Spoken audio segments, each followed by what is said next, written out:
برادران اسلام، معزز سامعین حضرات، السلام علیکم ورحمۃ اللہ وبرکاتہ۔ شریعت میں ایک مسلمان کے لیے جائز نہیں، اجازت نہیں کہ اپنے مسلمان بھائی سے 3 دن سے زیادہ ناراضگی رکھے۔ اس کے متعلق حضرت صلی اللہ علیہ وسلم نے جو وعید فرمائی ہے اس کے متعلق مختصر سی بات عرض کرتا ہوں۔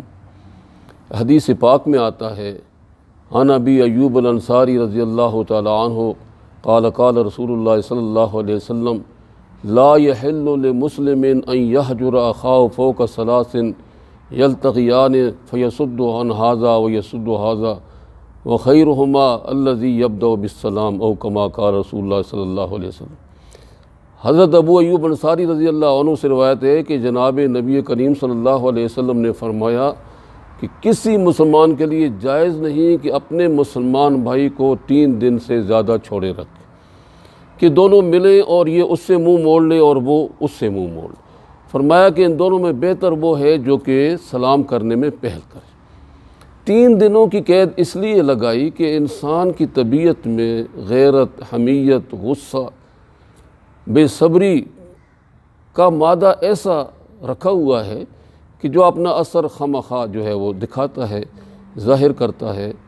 اس لیے اتنی مدت جو ہے وہ معاف کر دی گئی کہ اس میں وہ اپنے اس کے جذبات کی جو ہے وہ تسکین ہو جائے اور وہ ناراضگی کی جو اسباب ہیں وہ ختم ہو جائے اور اس کا جو ہے وہ غصہ، غم جو ہے وہ تھوڑا ماند پڑ جائے۔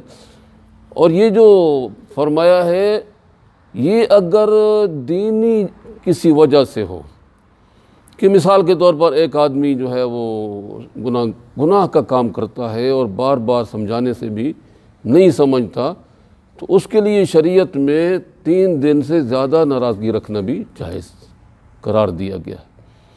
صحابہ کرام سے ایسا بہت سارا ثبوت ملتا ہے کہ دینی وجہ سے انہوں نے 3 دن سے زیادہ بھی ناراضگی رکھی۔ ایک آدمی جو ہے مسلسل گناہ کر رہا ہے، غلط کام کر رہا ہے، سمجھانے سے بھی نہیں سمجھتا، اس وقت تک اس سے بائیکاٹ کیا جا سکتا ہے جب تک کہ وہ اس سے صحیح توبہ نہ کر۔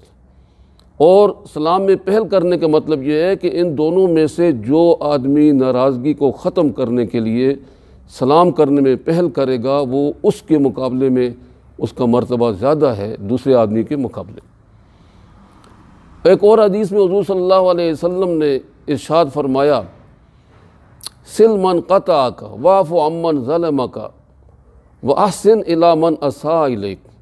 جو آدمی تمہارے ساتھ قطع تعلقی کرے اس کے ساتھ تم ملو، صلہ رحمی کرو، اور جو آدمی تمہارے اوپر ظلم کرے اس کو معاف کر دو۔ اور فرمایا کہ احسن الی من اساء الیک، جو تمہارے ساتھ بدسلوکی کرے اس کے ساتھ تم اچھا سلوک کرو، اچھا برتاؤ کرو۔ یہ پیارے نبی کی پیاری تعلیمات ہیں، تو ان پر اگر ہم عمل کریں تو ہمارے لیے یہ زندگی جو ہے یہ ایک جنت کی نظیر بن جائے گی۔ لیکن آج ہماری حالت یہ ہے کہ کسی سے ناراضگی ہو گئی تو ساری عمر ناراضگی رہتی ہے، وہ ناراضگی پھر ختم نہیں ہوتی۔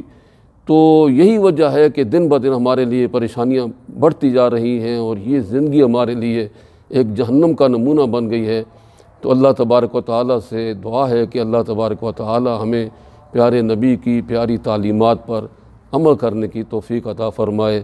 وآخر دعوانا ان الحمد للہ رب العالمین۔